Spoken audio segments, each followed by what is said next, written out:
अगर supply on करके आप 1 नंबर पिन पे चेक करेंगे तो आपको 12 वोल्ट मिलेगा, लेकिन 2, 3, 4, 5 नंबर पिन पे भी चेक करेंगे तो आपको कितना वोल्ट मिलेगा? 12 वोल्ट ही मिलेगा। क्यों 12 वोल्ट मिलेगा? क्योंकि रिवर्स आएगा, है कि नहीं? मतलब इनपुट वाले पॉइंट पे भी 12 वोल्ट और आउटपुट वाले पॉइंट पे भी 12 वोल्ट। ये किस कंडीशन में होगा? जिस कंडीशन में आपका मोटर अभी ऑन नहीं होगा।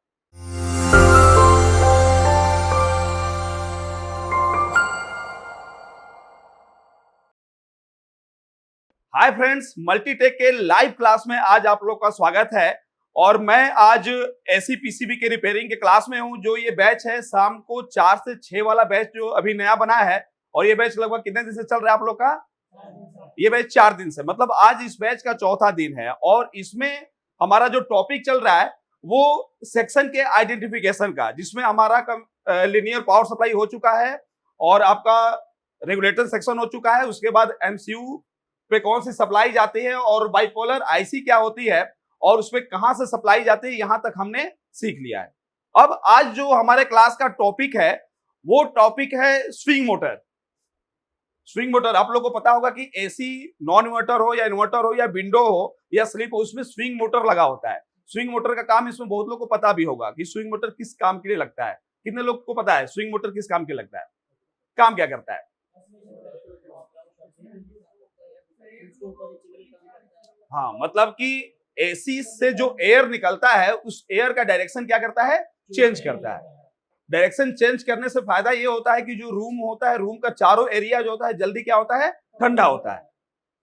और दो भी मिल सकते हैं, जो स्विंग मोटर है किसी किसी एसी में दो भी मिल सकते हैं, एक हॉरिजॉन्टल और एक वर्टिकल।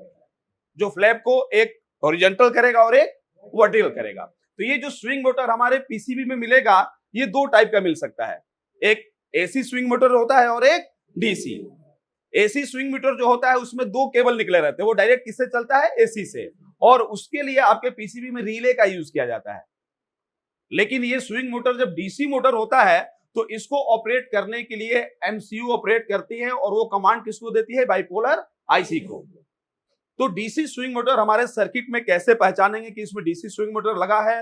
अगर उसका कनेक्टर दिख भी रहा है तो हम ट्रेसिंग कैसे करेंगे और कैसे पता लगाएंगे कि कहां पर कितना वोल्ट बनना चाहिए और कहां पर कितना माइनस बनना चाहिए? तो पहले हम स्विंग मोटर के बारे में समझते हैं। स्विंग मोटर सेक्शन में हमारा अगर काम नहीं कर रहा है, पहले तो ये चीज समझ लीजिए कि स्विंग मोटर एक ऐसा मोटर होता है कि अगर ये हमारे एसी पीसीबी में खराब हो जाए या इसका सेक्शन खराब हो जाए तो इससे रिलेटेड कोई एरर हमारे पीसीबी में शो नहीं होता है। एसी आपका चलता रहता है, उसमें कोई एरर नहीं आएगा। लेकिन मान लीजिए खराब हो गया है, कोई कस्टमर आ गया कि मुझे इसको रिपेयर करना, तो उसे हमें रिपेयर करना होगा। तो सबसे पहले हमें ट्रेसिंग आनी चाहिए कि कहां पर कितना वोल्ट बनना चाहिए और कहां से सप्लाई कहां होके जा रही है। तो आज हमारा जो टॉपिक है वो कौन सा है? डीसी स्विंग मोटर का। और इसी में जैसे ही समय बचेगा मैं एसी स्विंग मोटर कैसे यूज होता है उसके बारे में भी बताऊंगा। तो आते हैं, हम थोड़ा सा एक डायग्राम बना के रखे हैं पहले से ताकि आसानी से समझ सकें। जैसा आप स्क्रीन पर देख रहे हैं, एमसीयू। एमसीयू जो होता है वो माइक्रो कंट्रोलर यूनिट होता है जो हमारे पीसीबी के सभी सेक्शन को कंट्रोल करता है। और उसके बाद ये जो आप देख रहे हैं यूएलएन 2003 नंबर, ये किस आईसी का नंबर होता है? बाइपोलर आईसी का। ये कितने पिन की आईसी होती है? 16 पिन की आईसी होती है, जो एक ट्रांजिस्टर जैसा ही काम करता है। इसमें 1 से लेके 7 नंबर की जो पिन होती है वो बेस होती है और 10 नंबर से लेके 16 नंबर की जो पिन होती है वो कलेक्टर होती है और 8 नंबर वाला पिन जो ग्राउंड होता है वो एमीटर होता है। और इसको कॉमन वाले पिन जो 9 नंबर पिन होता है उस पर कितने वोल्ट की सप्लाई दी जाती है? 12 वोल्ट की। और ये 12 वोल्ट की सप्लाई कहां से आती है यहाँ पे? हाँ, अगर रेगुलेटर आईसी जो 7812 लगा है वहां से। अगर किसी पीसीबी में 7812 नहीं लगा है तो ये 12 वोल्ट की सप्लाई कहां से आ सकती है? हाँ, मेन फिल्टर कैपेसिटर से। मेन फिल्टर कैपेसिटर मतलब कि जो हमारा पावर सप्लाई का सेक्शन होता है ब्रिज रेक्टिफायर डायोड के बाद, वहां पर जो मेन फिल्टर कैपेसिटर लगता है वहां से डायरेक्ट आ सकता है। और एमसीयू को ऑपरेट होने के लिए जो वीसी से सप्लाई चाहिए वो कितनी होती है? 5 वोल्ट। ये कहां से मिलेगी इसको? हाँ, इसके लिए 7805 रेगुलेटर आईसी लगा रहता है। तो अब आते हैं थोड़ा सा हम इस मोटर पे। हमें पता है कि कोई भी मोटर, एसी मोटर हो या डीसी मोटर हो, उसके अंदर क्या लगा रहता है? कॉइल। उसके अंदर कॉइल लगे रहते हैं और क्वाइल के बारे में हम कंपोनेंट में पढ़ चुके हैं कि क्वाइल में अगर इलेक्ट्रिसिटी दी जाती है तो वो इलेक्ट्रिसिटी को किस एनर्जी में कन्वर्ट कर देता है, मैग्नेटिक एनर्जी में। और जैसे ही क्वाइल में मैग्नेटिक एनर्जी बनता है तो इसमें जो क्वाइल लगे रहते हैं, 2 या 4 क्वाइल लगे रहते हैं। किसी भी फैन में कम से कम कितने क्वाइल की बाइंडिंग होती है, 2 क्वाइल की।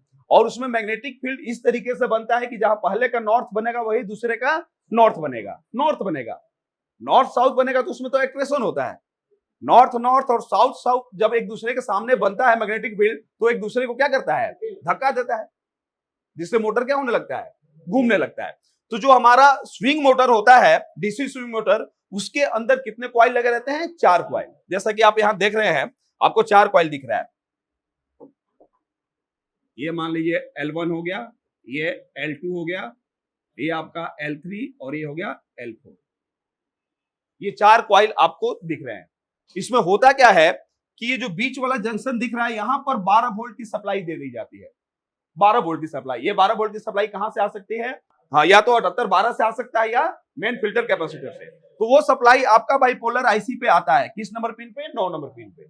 तो यहीं से जब ट्रेस करेंगे तो देखिए, ये आपका कनेक्टर है जो आपके पीसीबी में मिलेगा। बीएलडीसी का कनेक्टर कितने पिन का होगा, ये 5 पिन का होगा। 5 पिन का क्यों होगा, क्योंकि एक तो कॉमन वाला है जहां से पॉजिटिव सप्लाई दी जाएगी, और ये 4 कॉइल का दूसरा हिस्सा जो होगा वो इन सारे कनेक्टर पिन से जुड़े रहेंगे। तो इसमें 12 वोल्ट की सप्लाई जो मोटर में जाती है वो यहां पर जो 9 नंबर पिन पे आती है बाइपोलर आईसी के, इसी से कहां चली जाएगी, आपके कनेक्टर पे। समझिएगा, यहां पे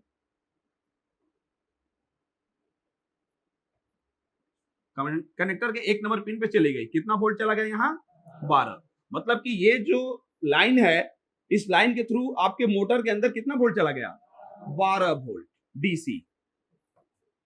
कितना चला गया, 12 वोल्ट। अब जैसे ही 12 वोल्ट चला गया, अब सारे क्वाइल, जो भी 4 क्वाइल दिख रहे हैं, सारे क्वाइल के लास्ट छोर पे आपको कितना वोल्ट मिलेगा, 12 वोल्ट। ठीक। और ये सारे जो लास्ट वाले छोर है, कनेक्टिंग पॉइंट है, वो किससे जुड़े रहते हैं, कनेक्टर से। जब हम मोटर कनेक्ट करते हैं तो किससे कनेक्ट हो जाते हैं, कनेक्टर से। ऐसे तरीके से, जैसे मान लीजिए यहां से एक लाइन गया और L3 से कनेक्ट हो गया, ये पिन किससे कनेक्ट हो जाएगा, L4 से। ये पिन जो है कहां कनेक्ट हो गया, L1 से, और ये कहां चला जाएगा आपका, L2। तो जैसे ही 12 वोल्ट की सप्लाई इस बीच वाले पॉइंट पे दे दिया गया, सारे क्वाइल पे कितना वोल्ट बनने लगेगा, 12 वोल्ट। लेकिन मैग्नेटिक फील्ड जो है हर क्वाइल में तभी बनेगा जब एक सिरे पे 12 हो गया और दूसरे सिरे पे क्या होना चाहिए, 0, माइनस। क्या होना चाहिए, माइनस होना चाहिए। अगर सप्लाई ऑन करके आप 1 नंबर पिन पे चेक करेंगे तो आपको 12 वोल्ट मिलेगा, लेकिन 2, 3, 4, 5 नंबर पिन पे भी चेक करेंगे तो आपको कितना वोल्ट मिलेगा, 12 वोल्ट ही मिलेगा। क्यों 12 वोल्ट मिलेगा, क्योंकि रिवर्स आएगा, है कि नहीं। मतलब इनपुट वाले पॉइंट पे भी 12 वोल्ट और आउटपुट वाले पॉइंट पे भी 12 वोल्ट। ये किस कंडीशन में होगा, जिस कंडीशन में आपका मोटर अभी ऑन नहीं होगा। क्योंकि जैसे ही हम पीसीबी को ऑन करेंगे, 12 वोल्ट की सप्लाई जहां जहां जाती है वहां चली जाएगी। हमने पावर सप्लाई लीनियर पढ़ा है ना, जैसे ही 12 वोल्ट बनेगा, ये 12 वोल्ट की सप्लाई जहां जहां जाती है वहां तुरंत क्या हो जाएगी, पीसीबी ऑन करते ही चली जाएगी। तो ये 12 वोल्ट की सप्लाई आपके मोटर के अंदर भी जाएगी। तो मोटर के सारे कॉइल पे कितना वोल्ट दिखेगा आपको, 12 वोल्ट। लेकिन जब इनपुट में 12 बन गया, आउटपुट में जब तक पॉजिटिव रहेगा तब तक आपके कॉइल पे मैग्नेटिक फील्ड नहीं बनेगा और आपका मोटर ऑन नहीं होगा। अब इस मोटर के स्पीड को कहिए या इसको घुमाने के लिए अब इसका सारा कंट्रोलिंग किसके पास रहेगा, एमसीयू के पास। देखिएगा कुछ समय ऐसे घूमता है और फिर वो क्या होता है, रिवर्स में आ जाता है। तो एमसीयू कंट्रोल करेगी। एमसीयू अब क्या करेगी, कमांड किसको देगी, बाइपोलर को। और बाइपोलर आईसी का यूज जो होता है वो नेगेटिव सप्लाई आउट करने के लिए ही किया जाता है। बाइपोलर क्या है, एक प्रकार का ट्रांजिस्टर है। उसका एमीटर ग्राउंड से जुड़ा रहता है और कलेक्टर क्या है, आपका लोड से जुड़ा रहेगा। और जैसे ही लोड पे 0 करना है, बेस इनेबल हो जाता है, कलेक्टर एमीटर आपस में मिल जाता है और क्या हो जाता है, वहां पे 0 हो जाता है। ठीक। तो अभी तो सारे पिन पे जैसे ही 12 वोल्ट सप्लाई दी गई, सारे पिन पे आपको कितना दिखेगा, 12 वोल्ट। लेकिन जब तक 0 नहीं होगा तब तक उस कॉइल पे मैग्नेटिक फील्ड नहीं बनेगा। तो एमसीयू को पता है कि किस समय किस कॉइल पे हमें जीरो बनाना है, क्योंकि एक साथ दो कॉइल पे जीरो बनाएगी, एक इस पे बनाएगी तो एक इस पे, ताकि वो एक डायरेक्शन में क्या हो, घूमे। फिर जब वापस करना हो तो इसका जीरो बंद करके इस दोनों पे जीरो बना देगी, तो फिर वो क्या करेगा, वापस हो जाएगा। तो इस तरीके से ये मोटर क्या होगा, कंट्रोल होगा। तो इस मोटर के स्पीड या इसका जो रोटेशन है उसको कंट्रोल करने का काम किसके पास है, एमसीयू के पास। लेकिन कंट्रोल ऑन करने के लिए इन सारे पिन पे क्या करना होगा, जीरो देना होगा। लेकिन जीरो देने का काम एमसीयू नहीं करता है, उसके लिए क्या लगाया गया है, बाइपोलर आईसी। तो ये जितने भी 5 पिन हैं वो बाइपोलर के किसी न किसी एक पिन से क्या रहेगा, कनेक्ट रहेगा। या तो डायरेक्ट भी हो सकता है या किसी किसी में रजिस्टर के थ्रू भी हो सकता है। आराम से समझिएगा यहां पे।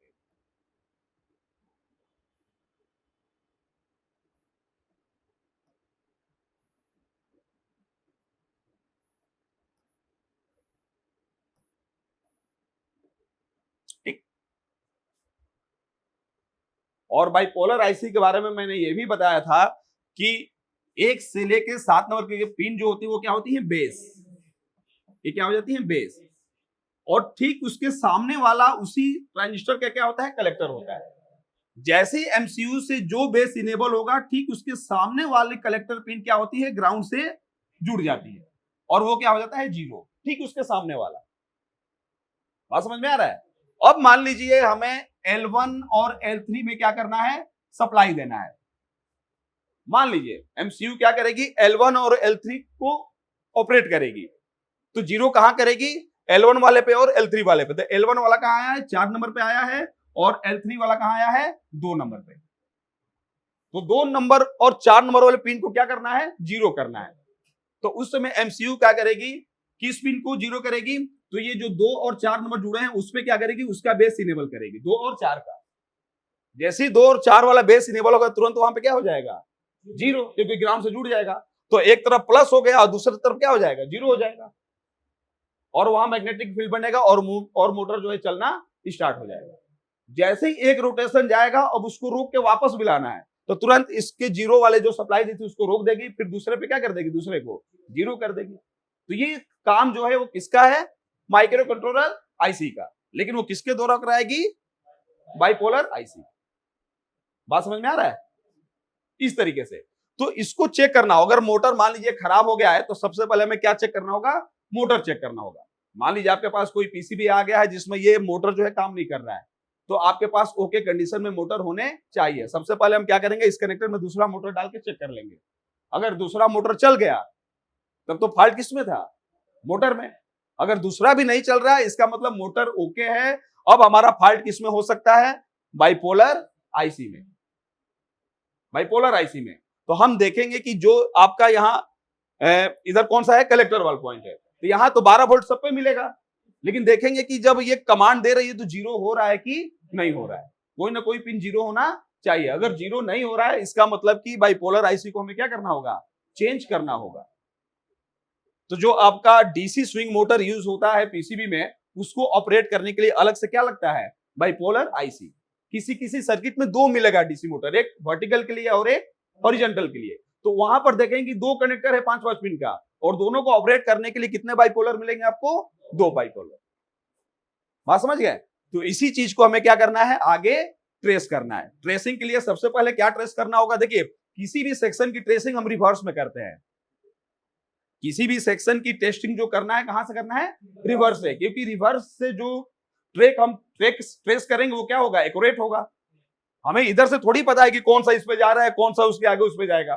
तो हमें ट्रेसिंग कहां से करना होगा, रिवर्स से, कनेक्टर से।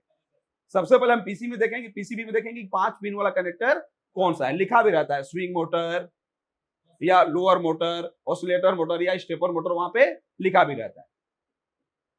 लेकिन किसी किसी पीसीबी में डीसी मोटर नहीं होता है, वहां पर कौन सा होता है, एसी मोटर। तो उसकी पहचान क्या है, तो उसमें देखेंगे कि 3 रिले या 4 रिले दिखेगा। अगर किसी पीसीबी में आपको 4 रिले एक लाइन से दिख रहा है, जिसमें देखेंगे एक लो, मीडियम, हाई लिखा रहता है और एक के पास स्विंग लिखा रहता है, तो हम समझ जाएंगे कि उसमें जो मोटर यूज किया गया है स्विंग मोटर, वो कौन सा है, एसी मोटर है। और जिसमें रिले नहीं होगा उसमें कौन सा स्विंग मोटर यूज किया जाएगा, डीसी स्विंग मोटर। तो ट्रेसिंग कैसे करना है, ट्रेसिंग करना है कनेक्टर से। हमें कनेक्टर का एक पिन जो है वो किससे बीप करना चाहिए, 12 वोल्ट की सप्लाई से, और जहां 12 वोल्ट की सप्लाई से वो 1 नंबर बीप करेगा, वहीं से आपके बाइपोलर आईसी का 9 नंबर भी क्या करेगा, बीप करेगा, क्योंकि दोनों जगह क्या जाएगा, 12। ठीक, उसके बाद हमारा जो दूसरा पिन है वो किससे बीप कराना होगा, बाइपोलर आईसी, क्योंकि वो बाइपोलर से कनेक्ट रहेगा। तीसरा भी किससे, बाइपोलर है। चौथा भी किससे, बाइपोलर से। और पांचवा भी किससे, बाइपोलर से।